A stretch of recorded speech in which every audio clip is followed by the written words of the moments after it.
மதபேதமின்றி தமிழகத்தில் உள்ள கோவில்களின் ஸ்தல வரலாறு, பழமையான தேவாலயங்கள் மற்றும் தர்காக்களின் உண்மை தகவல்கள், ஆன்மீகம், ஜோதிடம், சித்தர் வழிபாடு போன்ற பிரத்யேக தகவல்களை கேப்டன் ஆலயம் யூடியூப் சேனல் மூலம் நீங்கள் இனி காணலாம். உங்களின் ஆன்மீக வணிகத்தை கேப்டன் ஆலயம் யூடியூப் சேனலில் விளம்பரத்தின் மூலம் மேம்படுத்த விருப்பமா?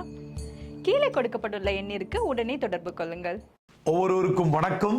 கேப்டன் ஆலயம் இந்த நிகழ்ச்சிக்கு உங்களை அன்போடு நான் வரவேற்கிறேன். இந்த நிகழ்ச்சியிலே இயேசு கிறிஸ்து எம்பெருமான் செய்த முதல் அற்புதம், 2000 ஆண்டுகளுக்கு முன்பாக இந்த பூமியிலே அவதரித்த ஆண்டவராக இயேசு கிறிஸ்து மனுஷ ரூபம் எடுத்தார் என்று வேதத்தில் வாசிக்கிறோம்.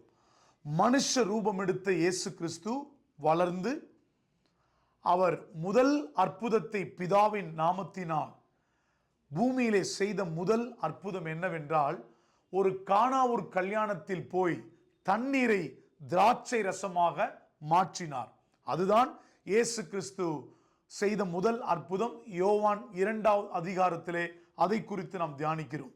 பிரியமானவர்களே, இந்த இயேசு கிறிஸ்து யார் தெரியுமா?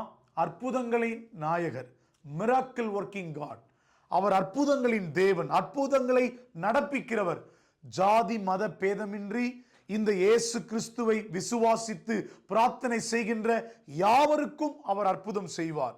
அந்த நாட்களில் 2000 ஆண்டுகளுக்கு முன்பாக ஒரு கல்யாண வீட்டுக்குள் சென்ற பொழுது திராட்சை ரசம் தீர்ந்து போய்விட்டது. இந்த ஊர் கலாச்சாரத்தின்படி எப்படி பிரியாணி முக்கியத்துவமோ, அந்த யூத கலாச்சாரத்தின்படி திராட்சை ரசம் என்பது மிக முக்கியமான ஒரு உணவு, ஒரு காரியம், ஒரு நீர். அதை தான் ஒரு விருந்தாக மக்கள் குடித்து அதை சந்தோஷத்தை அனுபவித்து வாழ்க்கை அந்த கல்யாணத்திலே அவர்கள் கொண்டாடுவார்கள். அப்படி நடந்த சமயத்தில் அந்த கல்யாண வீட்டிலே திராட்சை ரசம் குறைந்து போய்விட்டது.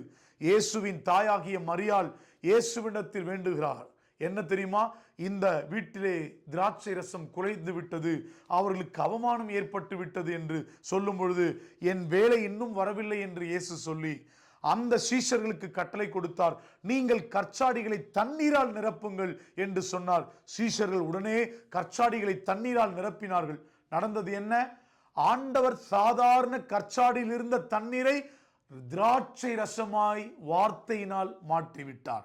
பிரியமானவர்களே, அந்த இடத்துல எல்லாரும் மறுபடியும் சந்தோஷப்பட்டு குடித்து கொண்டாடி கொண்டிருக்கிறார்கள். எல்லாரும் சொல்றாங்க, முந்தி இருந்த திராட்சை ரசத்தை காட்டிலும் பிந்தி இருந்த இந்த திராட்சை ரசத்தின் ருசி அதிக மகிமையா இருக்கிறதே என்று எல்லாரும் பேசிக்கொண்டார்கள்.